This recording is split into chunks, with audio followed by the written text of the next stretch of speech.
Hello, everyone.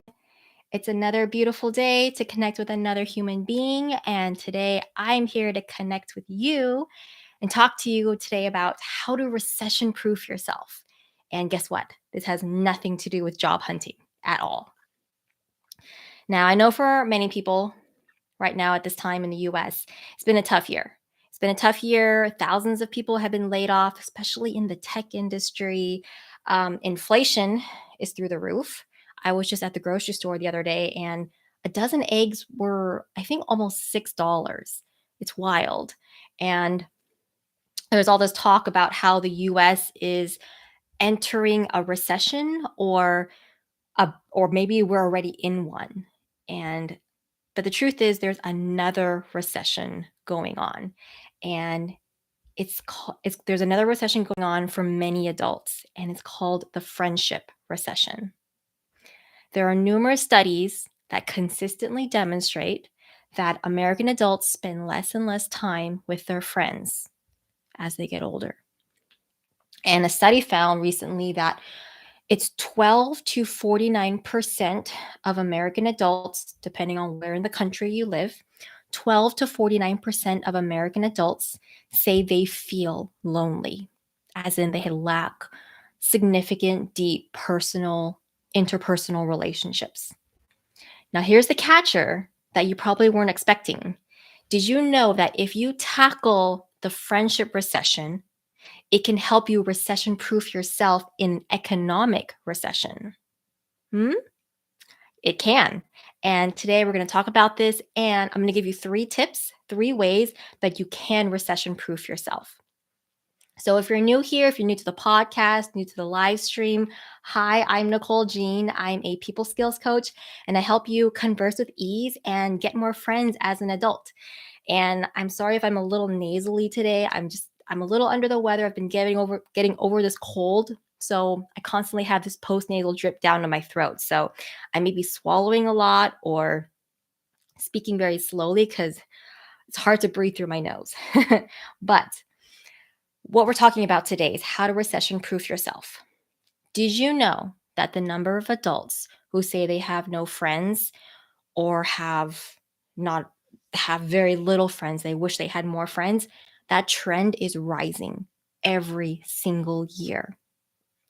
And there seems to be some sense of shame attached to it, like it's a personal failure if you don't have any friends or you don't have a lot of friends in your adult life.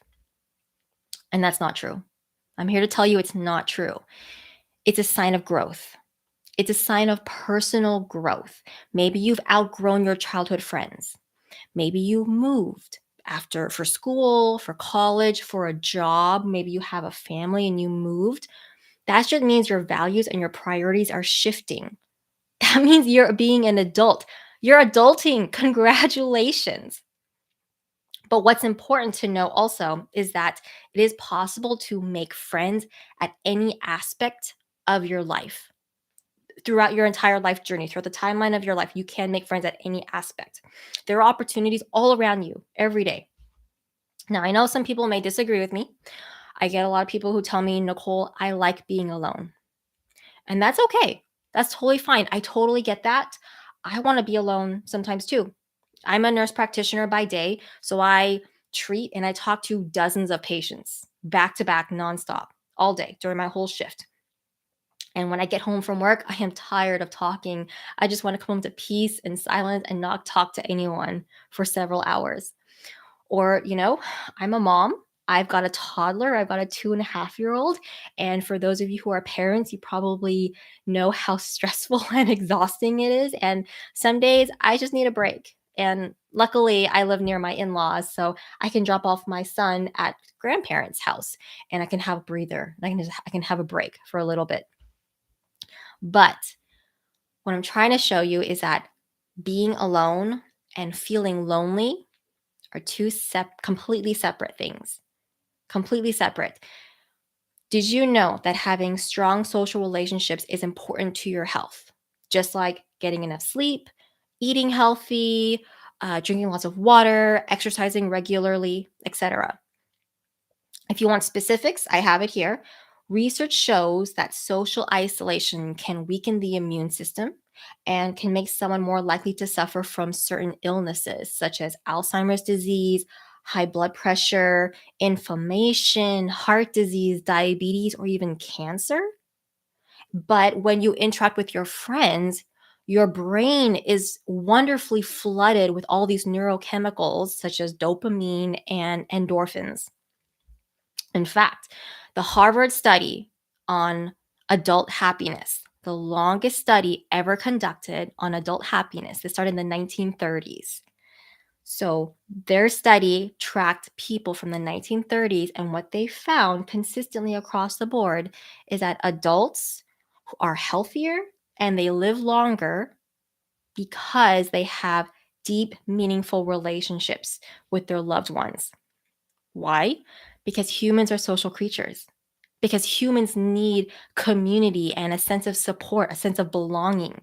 That's why you're on social media right now. You're on social media because, or you're listening on the podcast right now. You yearn for a sense of community and connection with like minded individuals.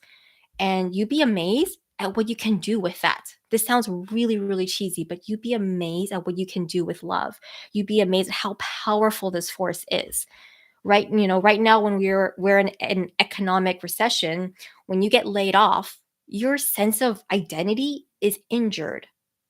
It takes a real beating. Here in America, I'm not sure how it is for other countries, but here in America, we identify so much of ourselves with our career, with our job, with our occupation. And so, whether you're a stay-at-home mom, you're an accountant, you work at McDonald's, you mow the lawn for the neighbor, I don't care what it is. When you get laid off, you go through all the emotions. You feel depression, despair, devastation, shame, embarrassment, even uncertainty. What am I going to do for money? Where's my next job going to come from? Who's going to hire me? And that's when you really need to rely on others for support. I'm going to give you a personal example.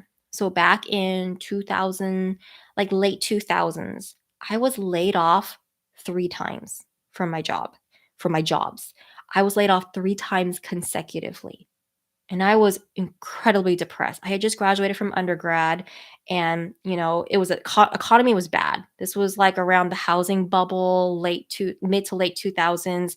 Companies across the board were worried about their bottom lines. They kept trimming their workforce, and I was incredibly depressed. I had to move back in with my parents. I had to move back in and live with my parents. I was a boomerang child. I was a boomerang generation. But luckily, I had some really good friends to lean on. I had one friend who helped me with my resume, and she even helped me in my interviewing skills.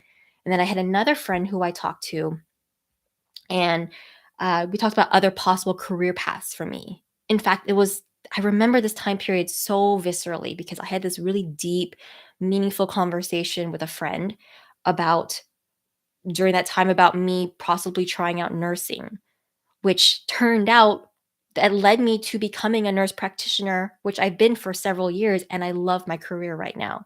But I will never forget that time period in my life because that's when my friends helped me believe in myself. They helped me believe in myself more.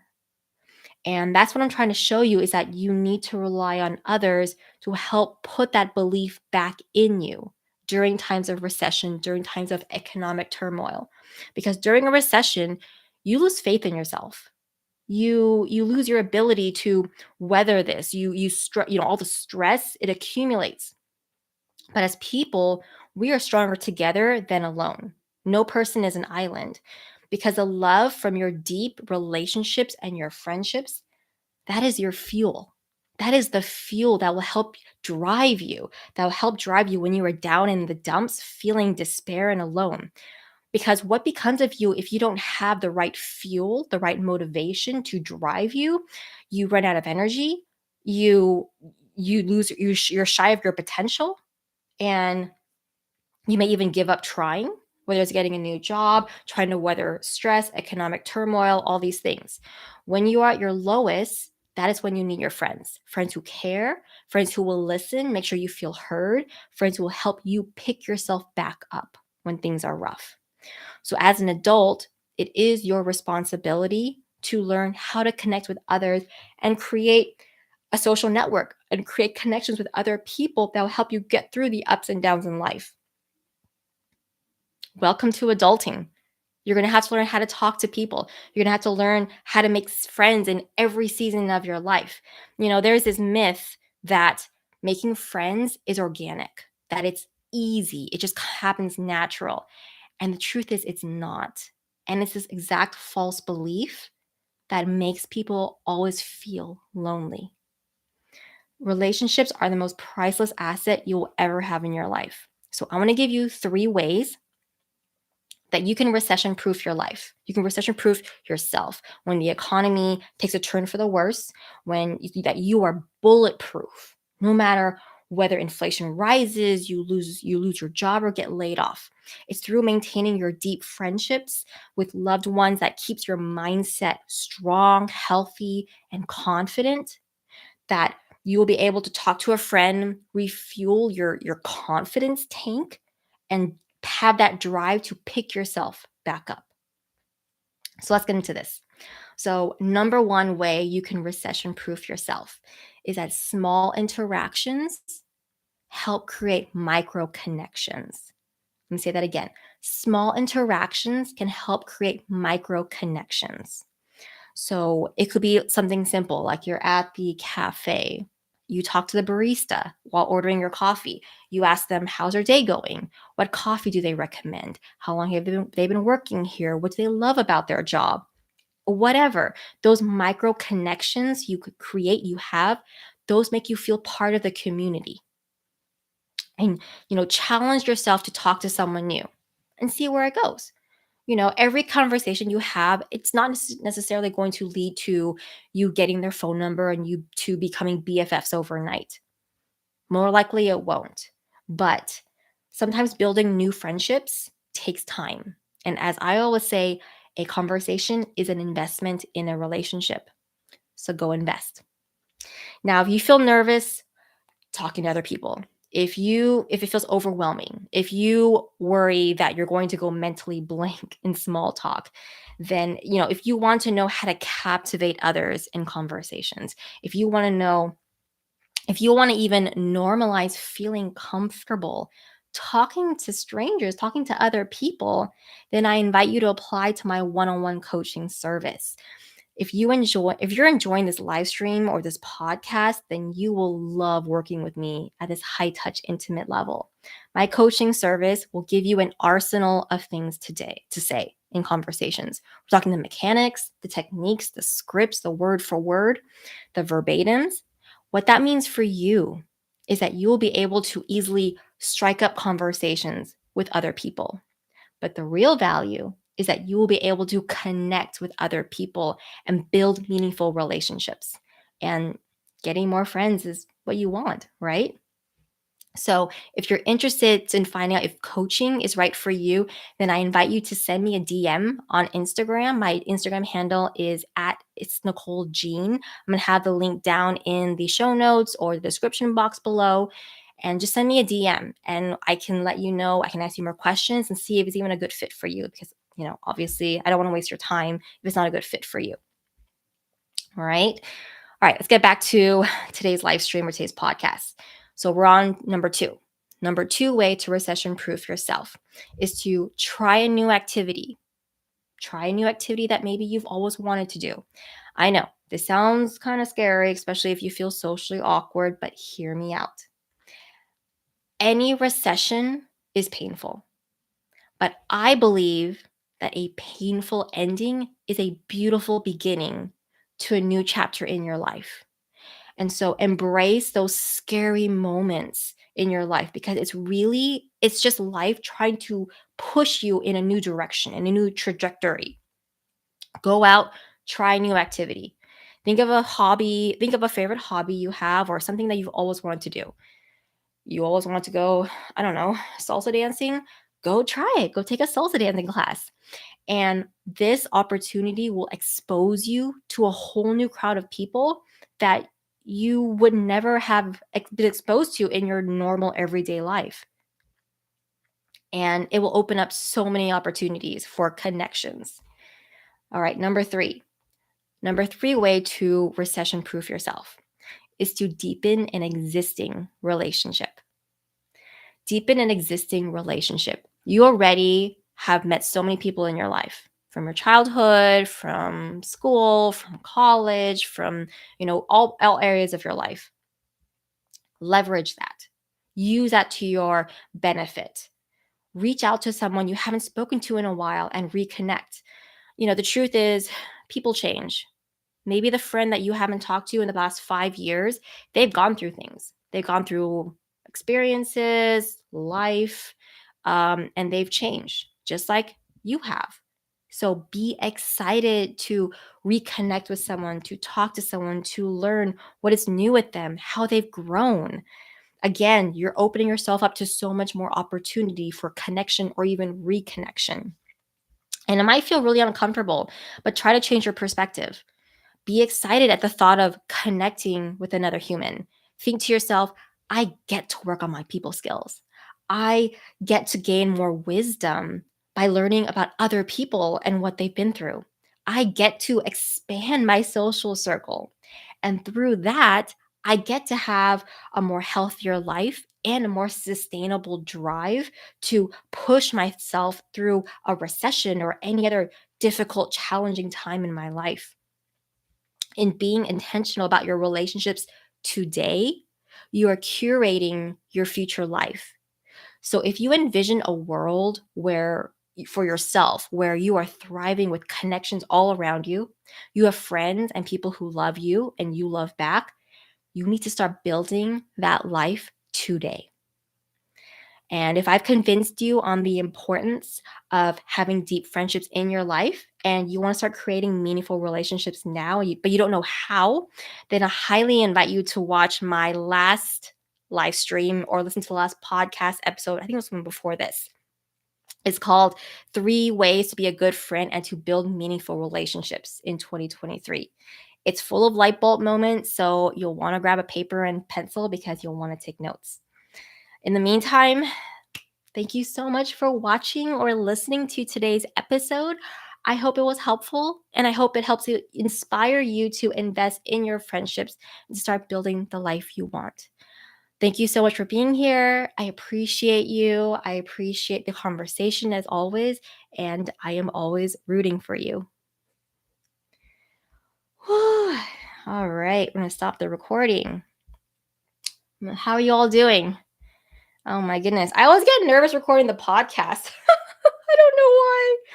Oh, I always get relieved when I'm done recording and then I can just chill out live with all you people. Anyway, I'm checking here on the Instagram.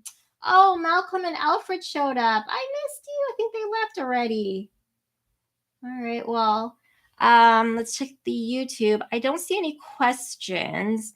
As always, if you show up live, please feel free to ask your questions. I am here. That's why I come on live weekly. I want to provide that opportunity for you to ask me questions. And, if you want, get some free coaching from me. I don't mind. I want to help you. I want to make you feel like you got a win today or walk away feeling like you got value out of this. But I don't see any questions on the Instagram or the YouTube live stream. And it looks like, the people on Instagram left already. So I'm going to sign off, but thank you so much for tuning in, and I will see you all next week. Bye.